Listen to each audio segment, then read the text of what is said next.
Hello, my name is Betty Radford, and I live in Edmonton, Alberta, Canada.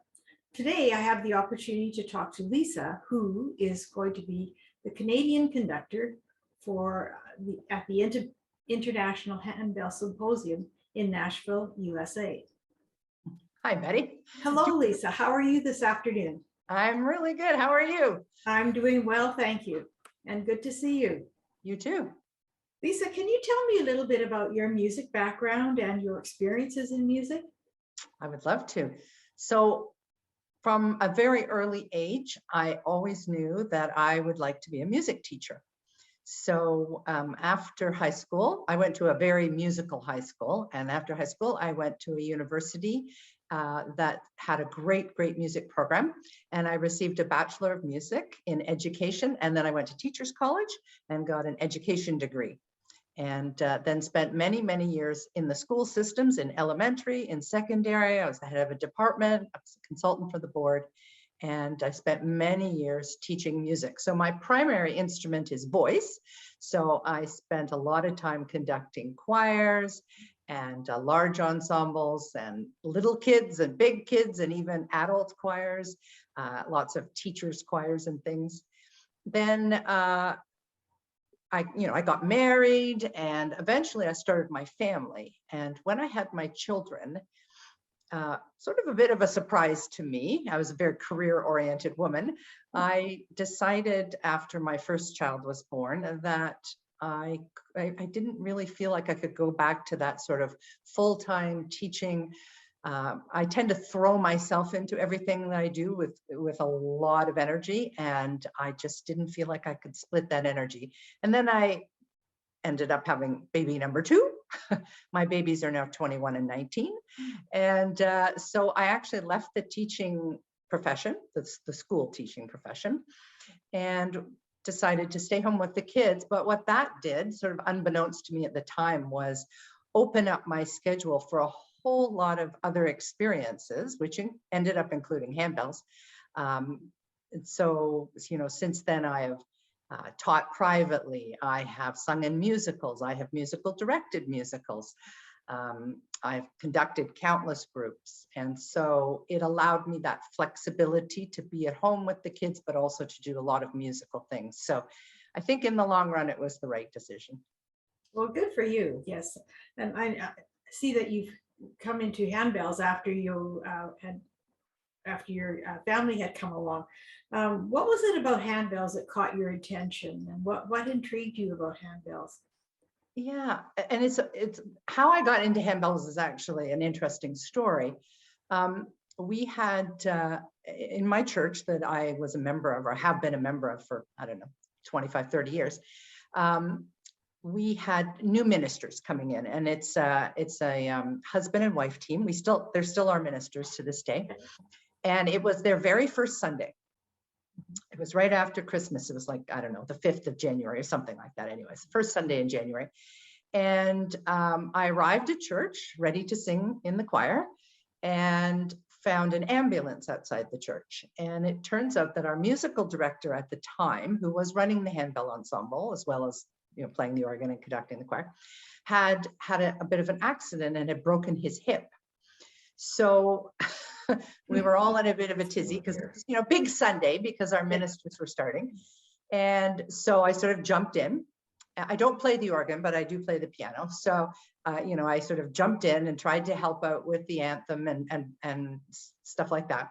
So then shortly after that, the ministers came to my house and they said, could you take over his job until the music director at the time, until he's had a chance to convalesce? And it turns out he needed surgery. So I said, absolutely. But I said, I don't know anything about handbells. I love watching the handbells at our church, but I don't know anything about them. And they said, that's fine. Don't worry about handbells. They'll kind of take care of themselves. They'll do their own thing. You just deal with, the choir and the hymns and the weekly music. So I said, okay, fine. That lots before. Yes. So I think it was maybe a week or two into that sort of bit of a job. I thought, well, I should reach out to the handbell people. I don't know anything about handbells, but I should reach out to them just to see if there's anything I can do to help, since they have lost their conductor. Yeah. So I phoned up a woman that I knew from the church. I didn't know her very well, but I knew that she was kind of the number two in the Handbells. She was kind of in charge. And I said, again, don't have any experience with handbells, but have lots of music experience, lots of conducting experience. Is there anything I can do? And she said, well, you need to come to rehearsal. Like, absolutely, come to rehearsal. I'm like, okay. So I came to rehearsal, and if I'm not mistaken, because this is quite a few years ago, I'm pretty sure I ended up conducting at that rehearsal. And then absolutely 100% fell in love with the handbells. Yeah. From the first moment. And I think for me, it was a great time in my life because I had spent many, many years conducting choirs and sometimes bands and orchestras and things like that. And this was all of a sudden something new that I could do, but also use the experience and the knowledge that I already had. Yeah. So yeah, I think it really, for me, like when I think hindsight, it really came to me at a really perfect time in my life where I didn't even know it, was kind of looking for a new challenge. And so then the learning curve for me was like, woo, because all of a sudden I'm conducting this handbell group, and, or there was two handbell groups, actually there still is. And I was like, oh my goodness, I got to get my hands on any kind of material about handbells and try to figure this stuff out. So, I immediately started to try to find workshops and learn, and, thank goodness for the internet. That's all I have to say.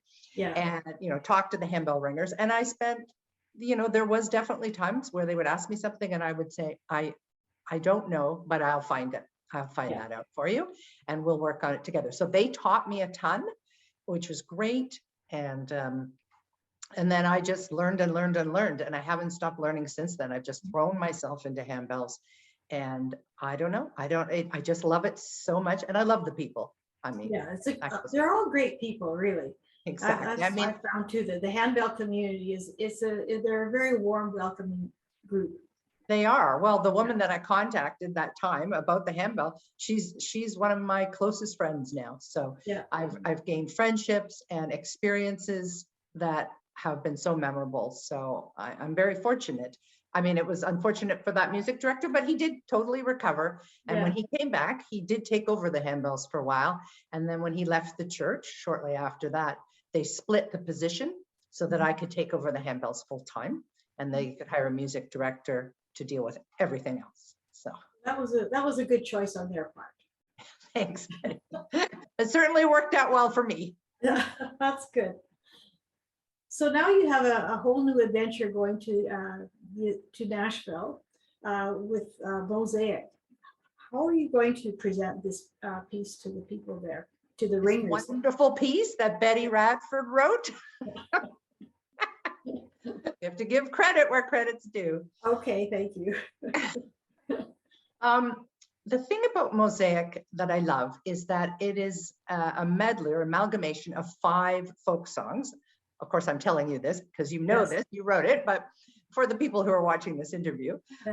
So 5 folk songs from all across Canada. So it's really important to me, as much as we can within the cultural context of 8 different countries, that this piece gives people a sense of where we live, where Canada is, and that Canada is a very large country with vast and different parts to it, with different histories and almost different cultures. So what kind of musical features do you want the ringers to address?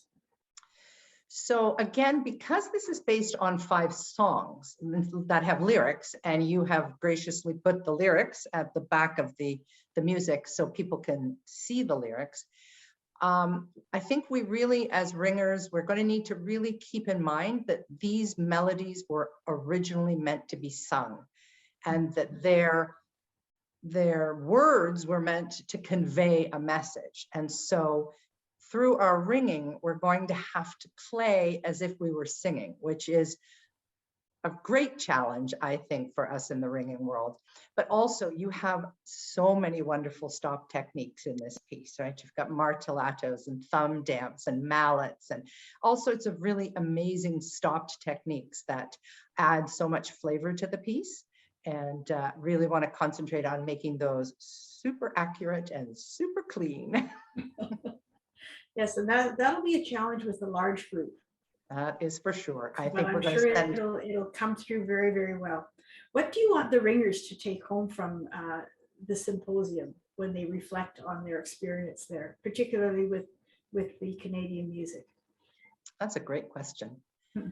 I have been to many, many workshops, conferences in my life, as a teacher, as a ringer, as a singer, as a musician, as a clinician. And I've always had a philosophy that no matter how long the thing is that you're going to, whether it's one afternoon or 3 days, if you can take back with you one excellent point that you can use in your own musicianship, in your own ringing or singing or playing, or as a director, as a leader, if you can use that. I mean, it'd be great if you had 5, but if you can come back with one really fantastic gem that you can use, I think it makes the whole thing worthwhile. I also think that we can get very isolated sometimes as musicians. We're sort of performing in our own little tiny groups, in our own little tiny communities, in our own little provinces. And to meet ringers from across the country and then across the world.